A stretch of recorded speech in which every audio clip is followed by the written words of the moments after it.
Salve fratres, welcome back into my channel. Teiterum videre Patris Allegro Veritas Liberabit Vos. Kali ini kita akan berbicara tentang metafisika ya. Beberapa waktu yang lalu ada perdebatan seputar ontologi dan epistemologi. Mari kita lanjutkan perdebatan ini dan kita mengajukan pertanyaan. Pertanyaannya seperti ini, mengapa Protestan anti metafisika? Karena ini adalah sebuah kesalahan yang menghancurkan iman. Ya, dari penjelasan, ya MYM kayaknya dia mau membuang metafisika tapi masih malu-malu. Patrick Smith kayaknya tidak setuju dengan metafisika. Siapa Rudy Layar teologi. Saya tidak tahu posisi dia hingga ada seperti apa. Tapi saya bukan mau menyerang pribadi tersebut. Saya mau menunjukkan bahwa penolakan terhadap metafisika adalah kesalahan yang menghancurkan iman Kristiani. Ya. Nah, saudaraku, pernahkah Anda bertanya mengapa banyak teolog Protestan modern itu alergi terhadap metafisika? Jawabannya sederhana, karena mereka mewarisi prasangka teologis yang sudah salah sejak Luther.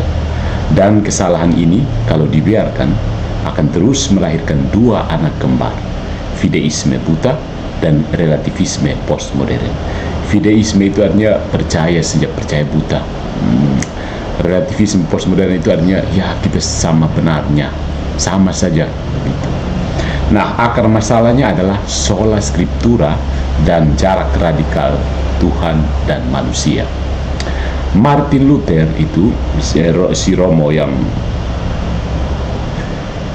dari anggota OSA itu mempopulerkan doktrin sola scriptura sambil menolak teologi kemuliaan, theology of glory. Segala upaya memahami Tuhan lewat ciptaan, itu teologi kemuliaannya. Bagi Luther, jadi manusia tidak bisa mengalami Tuhan melalui ciptaan. Bagi Luther itu akal budi manusia itu rusak total. Jadi jangan harap kita bisa mendekati Tuhan lewat nalar atau rasio. Calvin pun ikut-ikutan menegaskan noetic effects of sin, ya, akibat dari dosa asal, sehingga metafisika dianggap sia-sia. Apa akibatnya? Putusnya jembatan antara iman dan akal. Tidak ada jembatan, masing-masing terpisah. Kalau iman tidak lagi punya pijakan rasional, maka satu-satunya fondasi adalah feeling dan tafsiran pribadi. Apakah ini masalah? Ya tentu saja.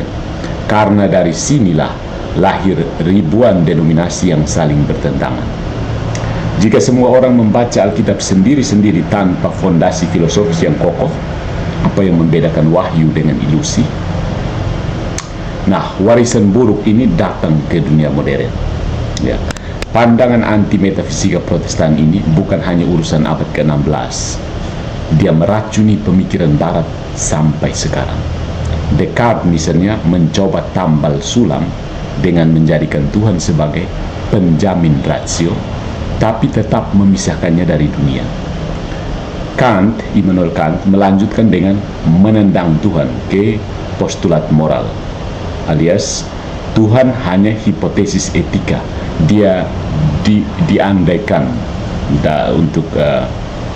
diandaikan supaya dipostulasikan sebagai penentu moralitas, bukan realitas yang bisa diketahui. Ya. Hasilnya Tuhan jadi diam saja, agama jadi pengalaman subjektif, dan filsafat agama hari ini dipengaruhi oleh Heidegger dan Derrida. Martin Heidegger dan Jacques Derrida mengganti Tuhan dengan peristiwa atau fenomena, apa yang nampak saja, apa yang terjadi, mujizat-mujizat doang. Ya. Kalau begitu, apa bedanya teologi dengan puisi-puisi yang abstrak? Hanya permainan kata-kata kan? Nah, jalan teologi adalah integrasi iman dan akal. Dan disinilah Katolik tampil elegan. Gereja tidak menolak akal, tidak juga mengkultuskan rasio. Kita punya analogia entis. Ciptaan bisa menjadi jembatan menuju pencipta. Metafisika bukan musuh iman, tetapi sekutunya. Seperti kata Santo Thomas Aquinas, gratia non tolit naturam sed perficit. Rahmat tidak menghancurkan kodrat, itu dalam bahasa Latin, melainkan menyempurnakannya. Tokoh Katolik seperti Jacques Maritain, John Milbank, dan William Desmond itu menghidupkan kembali metafisika dengan pendekatan yang kreatif.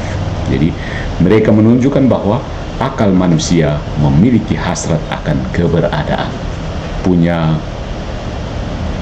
the will to be, kehendak untuk berada, suatu kerinduan bawaan untuk menuju Allah. Dan ini bukan spekulasi kosong, tetapi landasan dialog antara iman dan dunia modern. Nah, mengapa ini penting bagi Anda, saudara-saudariku Protestan? Karena Anda mengaku orang Kristen kan. Tanpa metafisika, iman Anda rapuh. Ya.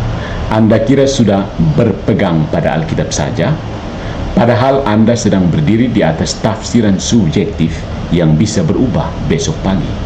Ya. Protestantisme lahir dari sikap anti-metafisika dan kini buahnya jelas: fragmentasi, relativisme, dan sekularisasi. Ya, ini buah ini jelas, tidak usah disangkal. Ya.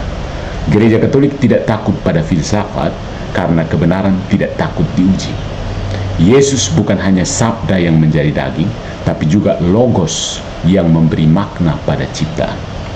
Menolak metafisika sama saja menolak logos.